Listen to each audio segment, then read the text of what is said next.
My point is, I don't think win rate actually means champion strength.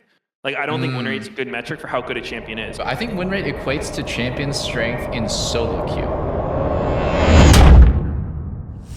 Win rate's one of the more controversial parts of the League of Legends meta. Simultaneously considered the most informative marker for a champion's strength, at the same time as being dismissed as completely useless and something you should not pay attention to. And I'm pretty sure the reason most people think win rates are stupid and then still use them is because it's really difficult to prove they are meaningless. Most of the time it feels like it just comes down to a personal dislike of being a quote-unquote meta slave, and there's also the problem that if win rates aren't the way to pick the best champion for you, then what the fuck is? So the mission for this video is threefold. 1, to prove that win rates are not the best way to choose your champion. 2, to show that being a meta slave is kind of harmful to climbing the ranks. And 3, to then come up with a completely new way of knowing what champion gives you the best chance of winning from scratch. Great! The area we figured would be the best starting point was that a champion's overall win rate just doesn't factor in player skill. Like, the whole point of win rates being an average is so you can look at that number and go, well, I'm an average player, so that's probably the win rate I'll have when I play that champion. But that just doesn't make any sense. Surely it's not transposable. Just because you're an average Scion player doesn't mean you can play Caitlyn ADC. So we kind of needed to figure out the most efficient stat for describing the different skill levels people have for every champion individually. And as it turns out, Riot already has a stat for that: mastery score. Of all the stats we tried to use as a predictor for winning the game, the #1 most valuable marker for it wasn't which champion has the best win rate in the meta at large, or what runes and items you take. It's your own personal mastery score on that champion. I mean, obviously that makes perfect sense, right? But then we looked at how big of a difference it can actually make. For first timers with mastery scores lower than 10k, the average win rate across every champion is 44%. Whereas for players who've mastered their champs with scores above 100k, it's 8% higher. And this isn't the same for every champion. Yuumi players with mastery scores over 100k are almost 13% more likely to win than those with less than 10k. And I didn't even think you could play Yuumi wrong. The same is true for Ivern players, where experience is 15% more likely to win you games, and Nunu masters have a win rate that's almost 20% higher than first timers. What the actual fuck? This is a weird stat to wrap your head around, not because it's complicated, but because we usually think the best Nunu players are the people with the best win rates or highest rank. So we just want to copy what they do and the items they build, but this has nothing to do with their rank or how they play the game. It is literally just the very basic statistical fact that people who know their champion better have dramatically higher win rates than those who don't, which categorically means meta slaving is generally pretty awful at improving your win rates. Because if you're constantly hopping between champions, chasing the highest win rate pick this patch, unless by chance you're already pretty experienced on that champion, you're genuinely hurting your chances of winning. This also then feeds back into those average stats as well. Clearly, the skill difference of players has a massive impact on win rates, but what that champion's win rate is made up of is never shown, so you really have no idea how skilled the people playing that champion are. For example, Katarina is a very difficult champion, which is why there's a 10% plus difference in win rates between first timers and those who've mastered her complex kit. But she's also a very popular champion. She's played in every elo by a variety of different skill levels. So of her 200,000 plus games, we have no idea how many of those are from first timers, or how many of them are stomped by Katarina masters, or how much her overall win rate is dragged down or bumped up by either. So what does a 52% win rate actually mean to you? The whole point of averaging wins and losses and giving champions overall win rates is to give you a basic idea of how likely it is that you will win if you played it. But if you didn't have the data on their mastery scores, which is the same as saying you don't know how skillful the players getting that win rate are, how would you ever be able to compare yourself to it? Just to be clear, this doesn't mean win rates are completely meaningless. If you were first timing every single champ in the game and overall win rates are literally the only thing to go on, then they're super valuable. But if you have more than just 15 games on any champion that can play the lane you're in, you're statistically always going to be better off picking them than first timing a seemingly high win rate champion. That kind of covers the right champion for you side of things, but there's also the other half of this, which I think is kind of impossible to do by yourself, with or without stat sites, which is picking the right champion for the game. Your pick does not exist in a vacuum, which pretty much everyone already knows. I myself am guilty of waiting for my lane opponent to pick their champion, then frantically typing its name into lolguides to see see who counters them. But there are 8 other people in every game. As much as lane counters do have an impact on your chances of winning, they're not the only people you can counter or get countered by. The points where you're head-to-head with your direct lane opponent only really cover half the game's duration normally. Once you break out of the laning phase and get into teamfight territory, every champion has an influence over how those fights go, which means you need to consider how much the other enemy champs counter you, as well as how all your teammates' champs synergize with you. To which you might say,